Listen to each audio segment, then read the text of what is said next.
pekerjaan psikologi yang terbaik, pekerjaan agama yang paling efektif, pekerjaan budaya yang paling penting adalah setiap manusia tiap hari menganalisis dan ngoncai atau nitili yang mana yang saya benar-benar butuh, yang mana saya yang hanya ingin. Kalau dia bisa itu maka hidupnya efektif, efisien kan gitu. Foreman itu sama Ali itu luar biasa cintanya. Kalau dia dikalahkan di situ. Karena menurut dia Ali itu beautiful. Beautiful itu indah. Bukan ganteng, bukan ayu, bukan indah. Ali itu indah. Jadi Ali itu wajahnya, penampilannya itu indah. Kalau dia ngomong indah, pokoknya semua serba indah. Nah, sensor keindahan ini yang kita tidak tumbuhkan di dalam diri umat Islam. Apa yang tidak indah dalam hidup ini? Semuanya indah kalau Anda punya kedalaman rasa atau rasa keindahan.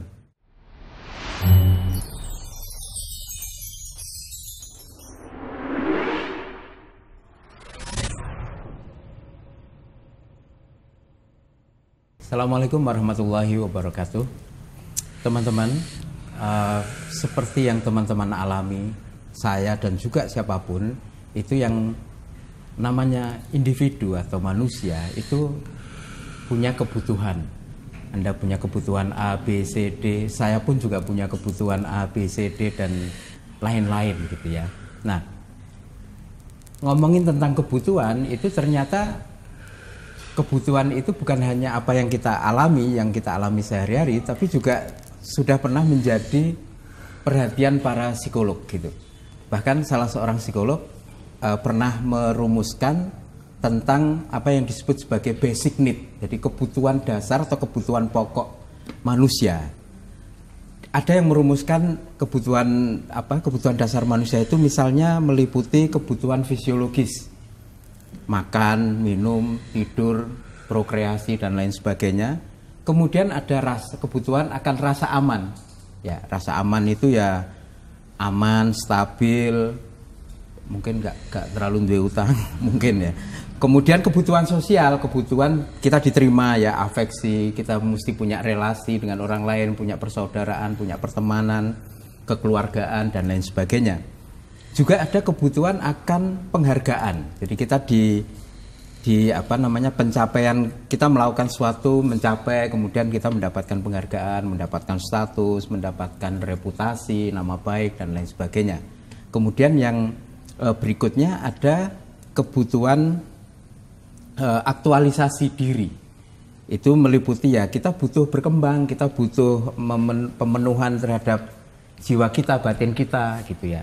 Nah, ini tadi beberapa konsep mengenai kebutuhan yang teman-teman mungkin sudah tahu ya, itu dirumuskan oleh Abraham Maslow. Itu dari disiplin ilmu psikologi. Kemudian ternyata di Jawa sendiri juga ada, misalnya nenek moyang kita, pendahulu kita merumuskan kebutuhan manusia itu ya misalnya sandang, pangan, papan, itu kebutuhan yang dasar dan lain sebagainya. Saya tuh penasaran sama Mbah Nun karena Mbah Nun sering mengedukasi kita supaya kita itu bisa membedakan mana keinginan, mana kebutuhan. Nah, Mbah Nun, apakah Mbah Nun punya konsep tentang kebutuhan gitu? Gini, Hel. Dua hal ya. Pertama, Anda kalau ingin kencing, itu Anda ingin kencing apa butuh kencing? Kebelet pipis, kebutuh. Ya, kalau dalam bahasa Indonesia ada hajat kecil, hajat besar itu benar. Artinya orang buang air besar itu hajat, itu bukan keinginan. Ya. Aku pengen nguyuh.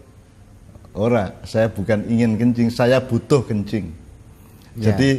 Jadi saya kira dari perilaku kita sehari-hari sampai negara, sampai globalisasi itu sebenarnya kuncinya adalah orang bisa membedakan antara kebutuhan dengan keinginan. Nah sekarang kalau ada konsep pembangunan sebuah negara itu landasannya itu kebutuhan rakyat apa keinginan pemerintah, kan begitu. Nah sekarang kan rancu tidak karu-karuan. Bahkan akhirnya rakyat bisa jadi dalam suatu peluang, rakyat dijadikan landasan untuk mengatasnamakan kebutuhan padahal itu adalah keinginan pejabatnya kan gitu. Kan bisa juga gitu. Yeah. Jadi nah sekarang saya tarik agak ke belakang lagi. Kalau Tuhan itu butuh apa? Dalam bahasa Arab kebutuhan itu hajat, ihtiyaj, hajat. Hajat. Nah, Allah berhajat enggak? Allah hanya punya keinginan. Nah, Allah itu tidak butuh, dia tidak butuh orang menyembah, dia tidak butuh ada siapapun lainnya. Karena dia maha kuasa, maha segala-galanya, dia tidak butuh. Maka Allah tidak ada menyebut perilakunya itu sebagai hajat. Aku berhajat menciptakan Adam, tidak ada. Dia tidak butuh Adam. Nah, kalau kita tahu posisi dasar ini, kalau manusia itu, kalau bisa, itu mengutamakan kebutuhan. Nah, kebutuhan yang utama adalah, kebutuhan yang utama seperti kalau para ilmuwan menyebut sandang, pangan, papan, dan seterusnya tadi itu. Nah, kalau di dalam batin kita kan, kita ini kan butuh asal-usul kita, supaya kita jelas, kan gitu. Kalau kita ini angka 6, kita butuh satunya, atau nolnya kan begitu, seperti komputer 0101 gitu ya. Gitu ya. Nah, sebenarnya semua masalah, mau perusahaan, mau negara, mau pemerintahan, rumah tangga mungkin, atau keluarga, atau sehari-hari kita dengan itu, tiap hari keputusannya itu kebutuhan apa? Keinginan. Sebab misalnya sandang, pangan, papan, sandangnya itu kan berarti kebutuhan utama itu adalah martabat. Kita jangan sampai telanjang keluar rumah. Maka kita butuh pakaian, gitu ya. Terus kemudian kebutuhan pakaian ini menjadi keinginan pakaian. Akhirnya kan ini yang dieksploitasi oleh para kapitalis, para komersialis gitu ya. Jadi mal-mal, toko-toko itu kan menciptakan kebutuhan publik, padahal sebenarnya bukan kebutuhan mereka. Maka itu disebut konsumerisme segala macam. Itu kan konsumenisme atau konsumerisme itu kan di mana para kapitalis atau para pedagang global besar itu memalsukan kebutuhan keinginan manusia disebut kebutuhan, padahal manusia tidak butuh. Wong sekarang kalau mau dicari-cari betul, sebenarnya kita butuh nggak sih internet itu? Sebenarnya kita butuh nggak sih televisi? Sebenarnya kita butuh nggak sih SMS itu? Kalau saya melihat hidup saya kan, mayoritas tahun-tahun saya hidup itu kan tanpa dunia digital, tanpa online itu kan gitu. Jadi saya sebenarnya, andaikan saya kembali ke 20 tahun, 30 tahun yang lalu, 50 tahun yang lalu, saya tidak masalah, karena saya sebenarnya mungkin punya keinginan tapi saya tidak punya kebutuhan. Jadi kalau sekarang nama saya, wajah saya, ucapan saya itu hilang dari semua aplikasi internet, saya senang, gitu loh. Karena saya harus bertahan pada kebutuhan. Misalnya, apakah Allah butuh manusia mengabdi? Kan tidak. Manusia butuh mengabdi kepada Allah. Nah itu kalau ditemukan, maka sekarang meskipun sehari-harinya saya ingin sholat, bisa juga, ya itu sebagai variabel dari kebutuhan, ya. Karena butuh maka saya ingin, bisa juga, gitu. Tapi kalau saya ingin belum tentu saya butuh, kan gitu kan. Kalau saya butuh bisa menjadi keinginan, kalau saya ingin belum tentu menjadi kebutuhan, kan begitu. Tapi kalau posisi Allah dan hambanya kan, Allah tidak butuh, kita yang butuh. Allah punya keinginan.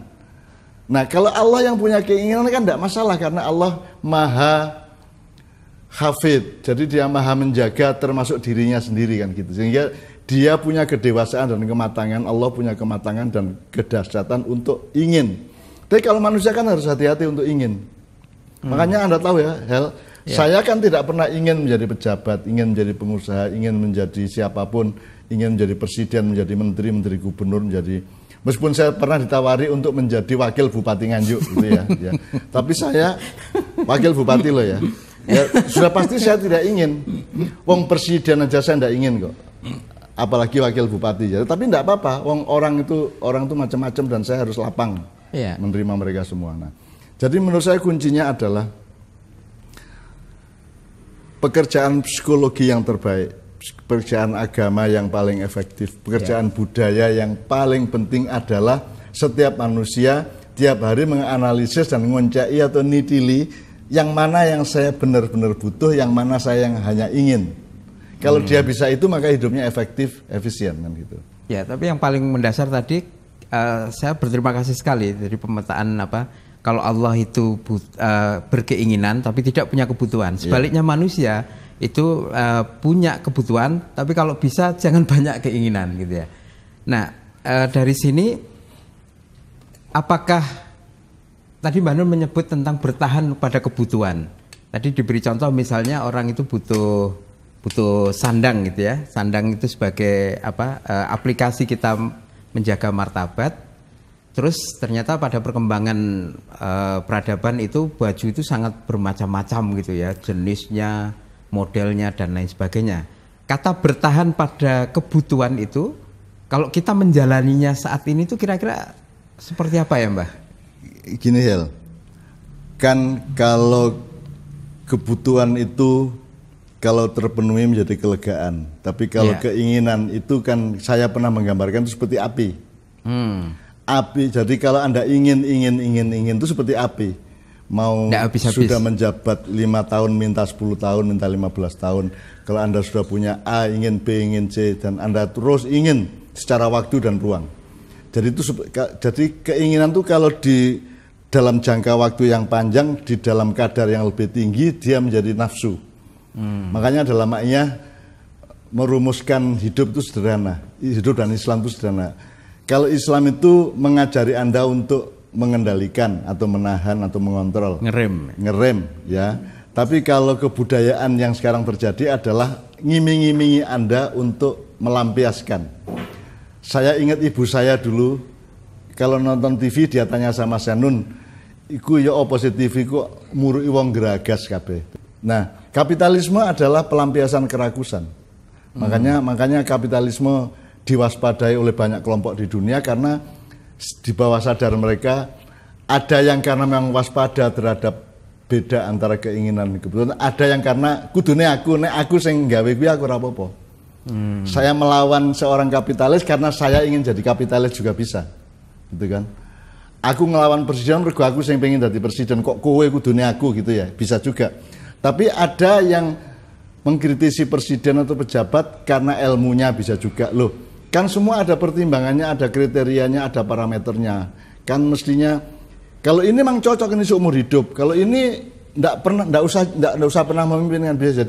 Jadi itu karena ilmu, itu karena pemahaman, itu karena analisa dan seterusnya.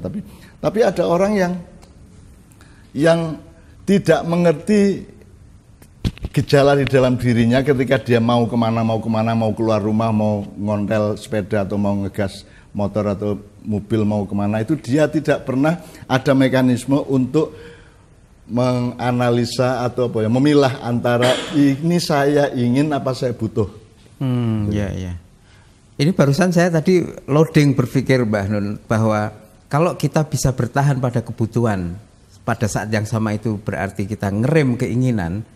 Mungkin bayangan saya itu kelihatannya sederhana tapi implikasinya sangat besar andaikan semua orang bisa melakukan, yaitu dengan kita bertahan pada kebutuhan yang pokok-pokok saja dan ngerem nafsu atau keinginan, itu sebenarnya kita secara menyeluruh itu sedang menghemat sumber daya.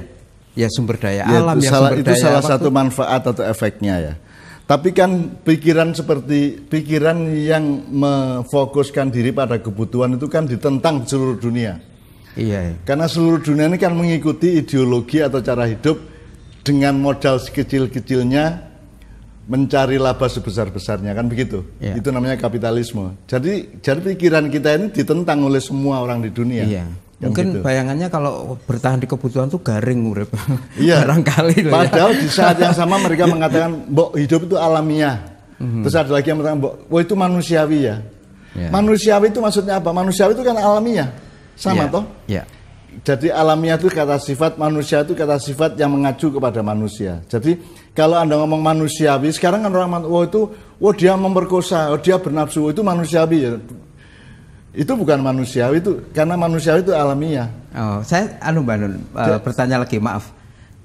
Di antara kebutuhan dan keinginan, saya ingat salah satu prinsip di dalam hukum Islam itu kan diasumsikan ada kebutuhan pokok, kemudian satu lagi kebutuhan yang lupa saya istilahnya. Terus yang ketiga itu kebutuhan yang ini kalau bisa ada itu memperindah kehidupan gitu, menjadi hidup itu layak, enak, indah, atau bahasanya itu tahsiniat gitu. Nah, barangkali Mbak Nun punya pandangan tentang tahsiniat ini, mungkin di antara kebutuhan dan keinginan itu titik proporsi yang karena bagaimana? Allah itu hadir dan menghadirkan ciptaannya itu di dalam harmoni antara kebenaran, kebaikan dan keindahan. Jadi kalau Anda sholat itu jangan berhenti pada benar ucapannya, benar gerakannya dan baik keputusan bahwa Anda sholat, tapi juga Anda masuk ke wilayah keindahan. Kalau Anda tidak merasakan keindahan, ya Anda belum Anda masih cacat. Kalau orang melakukan azan terus dia tidak terganggu oleh indah apa tidak indah azannya, tidak hanya bagi dirinya tapi juga bagi yang mendengarkannya dari lewat speaker di masjidnya, itu kan menjadi cacat. Nah kita ini kan rata-rata cacat. Kita ini rata-rata manusia itu cacat karena dia tidak lengkap, gitu loh. Dipikirnya keindahan itu urusan kesenian. Kalau agama tidak ada keindahan kan gitu kan, selama ini kan indah itu kebudayaan. Kalau benar itu ilmu, kalau baik itu agama kan gitu. Pembagian sekularismenya, pembagian nilai hidup secara sekuler. Bahwa kalau benar itu urusan pendidikan sekolah sampai universitas, kalau urusan kebaikan itu urusan agama. Jadi agama itu tidak berurusan sama kebenaran, apalagi keindahan. Makanya hampir tidak ada kok mekanisme mengurusi keindahan di dalam praktek Islam yang kita alami selama ini. Gitu kan. Wong sekarang MTQ saja yang acuan utamanya adalah keindahan, bagaimana Al-Qur'an itu diantarkan secara indah. Itu kan penjuriannya kan soal makhraj, soal tajwid, soal apa? Jadi soal kebenaran bukan. Bahkan kebaikan belum tentu. Gitu loh, apalagi keindahan. Nah, kita di Ma'iyah ini kalau bisa sejak kecil dari masalah-masalah yang kecil-kecil, pengalaman yang kecil-kecil itu kita selalu jangan cacat. Sebab kalau cacat itu palsu kan. Sekarang saya seharusnya 3 jadi 2, itu kan cacat. Kalau 3 disebut 2 atau 3 dinyatakan atau ternyata 2 itu palsu enggak? Ya kalau 3 ya harus 3 faktanya. Kalau faktanya 2 kan palsu. Nah tadi kita kan sudah pernah ngomong bahwa hidup itu pokoknya jangan sampai Anda menjalani kepalsuan dan berperilaku palsu, dan seluruhnya di dalam diri Anda harus, itu namanya siddiq. Jadi siddiq sifatnya Rasulullah yang pertama, itu menurut saya dari diskusi ini kita punya kosakata, siddiq itu tidak palsu. Tidak palsu ya, otentik asli. Kalau manusia punya kaki tapi tidak mau berjalan, palsu enggak dia? Palsu. Kalau manusia punya rasa keindahan tapi kemudian dia menolak keindahan, mentang-mentang agama itu urusannya adalah akhlak dan kebaikan, berarti kan dia palsu. Demikian juga kalau mau kita perluas ya, orang modern kan tidak membedakan mana software mana hardware, padahal mereka tahu dan mereka yang memperkenalkan kita pada itu. Sekarang saya tanya, ilmu sosial itu faktanya ada di mana? Yang dipelajari mungkin kota, desa, hutan, pertanian. Tapi kan faktanya kan software. Fakta ilmunya kan software. Fakta ilmunya kan rohania. Software kan rohania. Jadi menurut saya semua ilmuwan itu rohaniawan. Gitu loh. Seniman rohaniawan. Sementara di dalam istilah modern yang disebut rohaniawan itu kan kiai, ulama, pendeta, biku kan gitu kan. Padahal ilmuwan sih rohaniawan karena urusannya rohaniah kok, urusannya itu software kok, kan begitu. Jadi bisa nggak dikatakan bahwa sebenarnya kebutuhan tadi diantaranya yang sudah saya sebut di awal, dalam hal ini keindahan itu sebenarnya juga kebutuhan manusia gitu, bisa betul? Loh iya dong, gimana, mosok kita kan makanya bajunya pasti kerah, kasih kancing kan, sebenarnya kan diubel-ubel ya bisa. Ada motif gini masih oke kan, masih dalam batas keindahan kan? Karena manusia punya naluri dasar dari Allah untuk mengurusi dan untuk mencapai keindahan, kan gitu. Makanya aslinya menurut fikih, ngimami sholat itu pakai tikar, boleh enggak? Tikar digulung gitu, boleh kan? Kawul, boleh kan? Boleh toh? Khutbah Jumat terus kita nganggo apa? Anunya bekas ilesannya padi itu ditumpuk-tumpuk diikat terus jadi semacam baju kan boleh kan? Boleh toh? Secara fikih boleh toh, Hel? Kamu kan ahli fikih kan? Tolong jangan ditanya boleh ya? Belakangan ya. Boleh ya.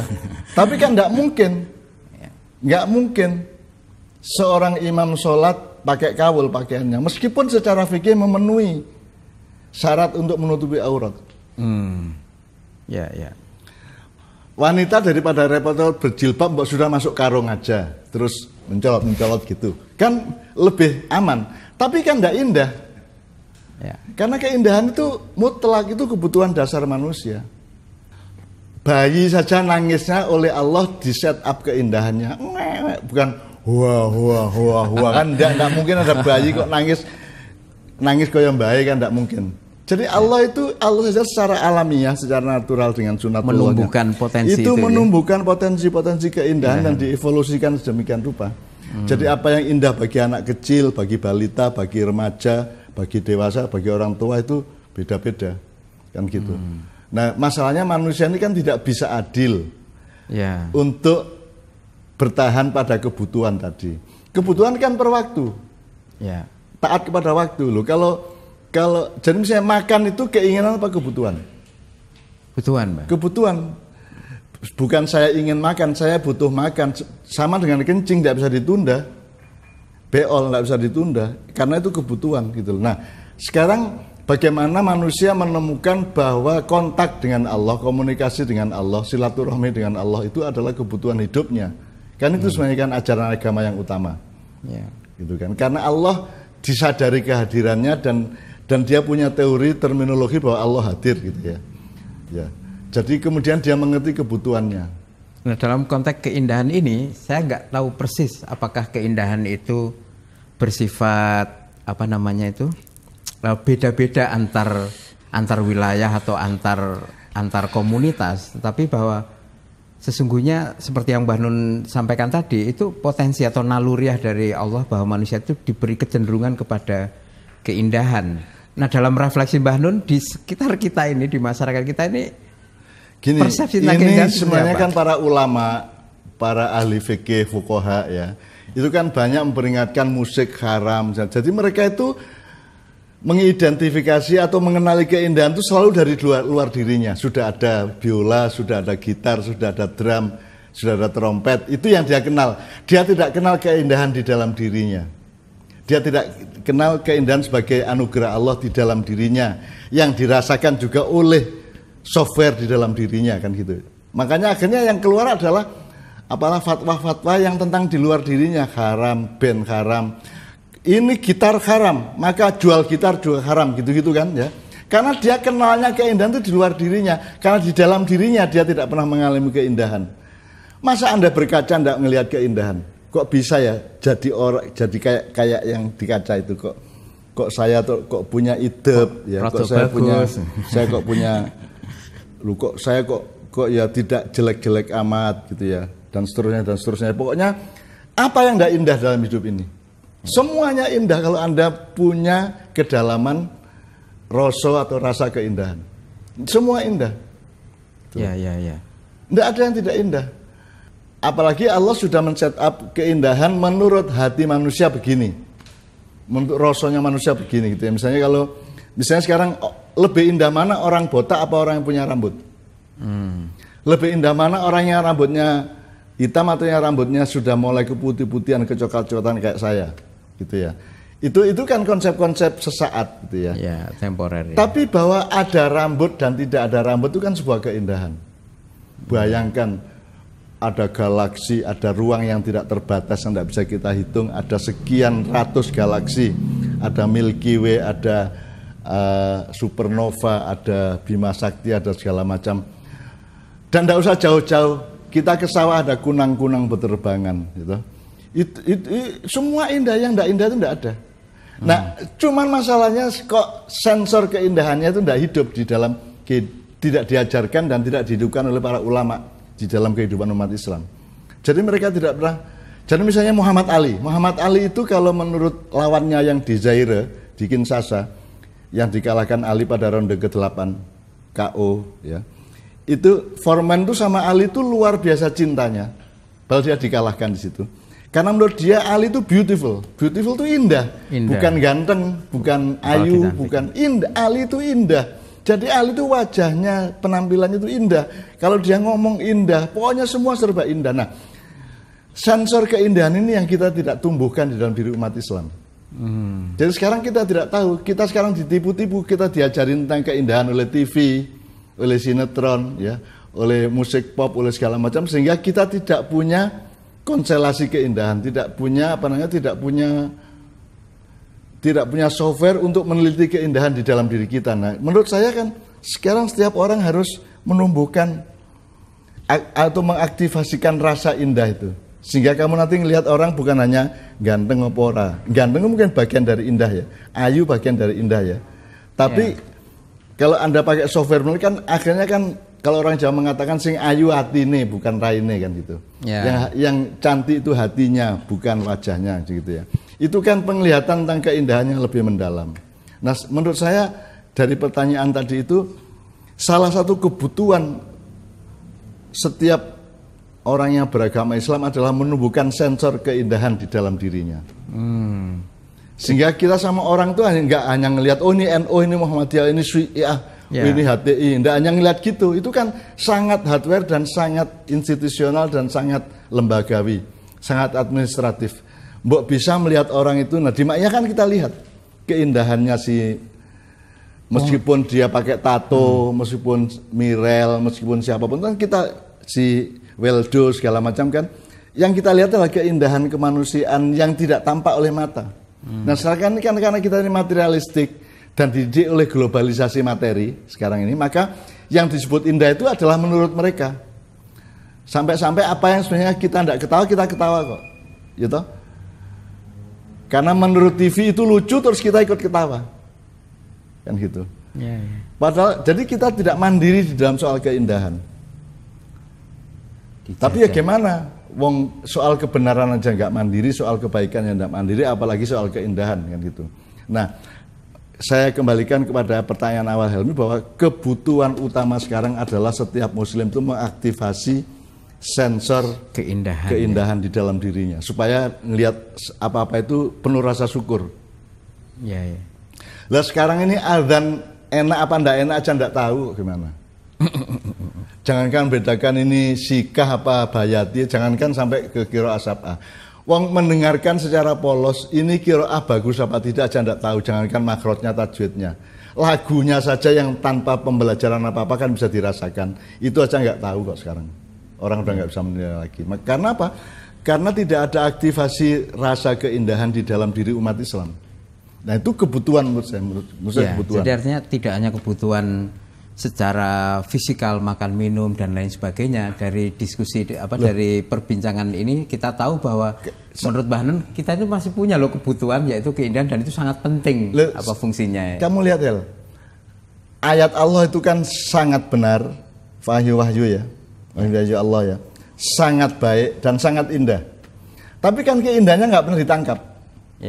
Tertinggal. Maka terjadi distorsi atau pelunturan. Jadi indah baiknya Quran itu begitu sampai ke tangan kita menjadi kampungan, menjadi terlalu relatif, terlalu padat, terlalu institusional. Ya, benarnya kandungan atau konten Al-Quran itu begitu sampai ke tangan kita menjadi luka, menjadi cedera, menjadi terlalu tidak menentu gitu ya. Demikian juga keindahan Quran begitu sampai tangan kita kan menjadi kampungan tadi, menjadi deso, lebay. Terus kita bikin judul-judul di YouTube atau di medsos-medsos itu semua serba bombastis, semua serba tidak punya kehematan hati. Jadi dia tidak tahu kan keindahan itu kan sangat halus. Beda dengan kebenaran, beda dengan kebaikan. Kalau keindahan itu sangat halus. Untuk mengaktifasi sensor keindahan itu apa yang mesti kita lakukan? Ya sekarang dipikirkan aja, diingat aja bahwa saya akan lihat apa-apa, mendengarkan orang, melihat orang atau menilai apa-apa itu saya selalu cari keindahannya gitu aja. Ditanamkan sekuat-kuatnya. Itu dulu Marquesot ya, dia ahli mesin mobil, kapal, tapi tidak pesawat ya, motor dan sebagainya. Itu kan Anda ngetik untuk supaya ada di mesin namanya stasioner. Jadi itu ketipisan platina satu sama lain sedemikian rupa sehingga nanti mobilnya itu berebut apa tidak, itu berdasarkan stasionernya itu ada setelannya. Nah, Marquesot itu bisa nyetel mobil, stasioner mobil tanpa membunyikan. Jadi dia punya kepekaan dan sensor terhadap ketipisan sesuatu, kelembutan sesuatu sedemikian rupa tanpa dipraktekkan. Jadi begitu jreng itu dia langsung sudah seimbang gitu. Sementara setahu saya bengkel-bengkel lain kan mesti dihidupkan dulu baru di setel. Stasionernya, platinanya segala macam itu kan. Marquesas itu sudah enggak usah, jadi dia ngelihat orang itu sudah berbeda sama kita karena dia bisa melihat apa yang enggak bisa kita lihat karena dia punya sensor terhadap kelembutan sedemikian rupa. Itu Marquesas. Itu Marquesas. Kalau Mbah Nun sendiri ngelihat orang itu apa juga bisa keindahan potensinya seperti apa gitu-gitu, apakah juga seperti itu Mbah Nun? Secara potensial. Selama ini gitu ya? kita kalau sudah masuk ke wilayah-wilayah yang katanya makrifat, thariqat segala macam, terus kita disandera atau dipenjara oleh nomenklatur atau oleh contoh-contohnya. Ya. Misalnya ada orang lewat babi, ada orang lewat anjing, itu cuman kambing, itu macan. Artinya yang tampak pada orang yang lewat itu adalah hakikat perilakunya, hakikat karakternya gitu. Bisa juga kan dalam tasawuf seperti itu. Yeah. Nah, kalau saya di Ma'iyah kan selama ini mungkin tidak terlalu spesifik ngomong keindahannya, tetapi kan prakteknya kan begitu. Yeah. Maka kenapa anak Ma'iyah bisa bertahan jam 8 malam sampai jam 3 pagi? Karena mereka merasakan keindahan itu. Gitu, merasakan keindahan kebersamaan sampai 7 jam, 8 jam itu. Kalau enggak karena indah bagaimana bisa tahan? Kalau sekedar bener kan capek, baik kan juga lelah gitu ya. Tapi kalau indah kan tidak lelah, saking indahnya kan gitu. Nah jadi sebenarnya itu sudah merupakan workshop sehari-hari di Ma'iyah, bahwa orang itu harus kita lihat tidak hanya benernya dan baiknya, tapi juga indahnya. Maka Anda akan bersyukur, Anda akan banyak bersyukur karena menemukan banyak keindahan-keindahan dalam kehidupan. Ya, terima kasih Mbah Nun. Apa yang Mbah Nun sampaikan mengingatkan kepada saya dan saya harap teman-teman bahwa kita hidup tidak hanya dalam semesta kebutuhan, apalagi keinginan yang harus dikirim, tetapi juga ada hal lain yang tidak boleh kita telantarkan, yaitu potensi keindahan yang ternyata secara fungsional itu juga sangat penting, sangat mendasar karena ikut membantu supaya kita tidak kebutuhan sama meleset. Keindahan jangan dipilah-pilah seperti itu Hel. Ya. Jadi salah satu kebutuhan dasar alamiahnya manusia adalah keindahan. Ya. Okay. Nah, keindahan ini yang tidak di breakdown oleh para aktivis agama, kan gitu kan. Maka kalau kita ngurusi ayat Quran, kita tidak pernah menyentuh keindahannya dan tidak merasa indah bagaimana. Padahal tidak ada yang tidak indah itu. Yeah. Lu tabat yada abila biwatab ma aghna anhu maluhu wa ma kasab. Itu aja rimanya luar biasa kok. Itu semua ayat Quran itu kan sangat sastrawi. Bentuknya ya, ekspresinya ya. Kandungannya ada kebenarannya, ada kebaikannya. Nah, selama ini kan kita ambil kebenarannya tok, itu pun belum tentu dengan kebaikannya. Terus, makanya kita tidak waspada terhadap kelembutan Quran. Misalnya Quran itu, Islam itu rahmatan lil alamin, bukan rahmatan lil ulama wal asatid. Kan gitu. Yeah. Jadi jangan dimonopoli oleh ulama. Islam itu untuk semua, sehingga Allah juga konsisten dan tanggung jawab bahwa semua orang diberi receiver, ya diberi sensor. Alat sensor untuk menerima Quran sedemikian rupa, Islam sedemikian rupa. Dan itu tidak hanya dimiliki oleh orang-orang pandai, orang-orang scholar, orang-orang akademis, tapi setiap orang. Makanya kan hudan linnas, bukan hudan lil ulama. Bukan hudan li ulil albab, ulil absar, au ulin nuha ya, tapi hudan linnas, everything. Jadi bukan hanya umat Islam. Itu Islam itu, Quran itu adalah hidayah, artinya pemberian gratis dari Allah untuk semua manusia. Hudan linnas. Ya. Kenapa tidak disebut hayawan walil alamin gitu ya? Nah, dari manusia baru ditransfer ke binatang dan alam dan alamin itu kan gitu. Karena Allah tidak ngasih sensor dan alat receiver keindahan itu pada, meskipun tetap punya sebenarnya, meskipun tidak disadari ya. Jadi kambing itu juga mengerti keindahan, bisa menciumnya, bisa melihatnya segala macam, tetapi tanpa rumusan seperti manusia karena dia tidak punya akal kan begitu. Tapi intinya adalah pokoknya saya minta tolong semuanya mengaktifasi sensor keindahan dalam diri kita supaya hidup Anda nanti ketemu dengan hal-hal yang membuat Anda lebih banyak bersyukur. Ya. Ya, Terima kasih Mbak Nun, terima kasih teman-teman semua. Assalamualaikum warahmatullahi wabarakatuh.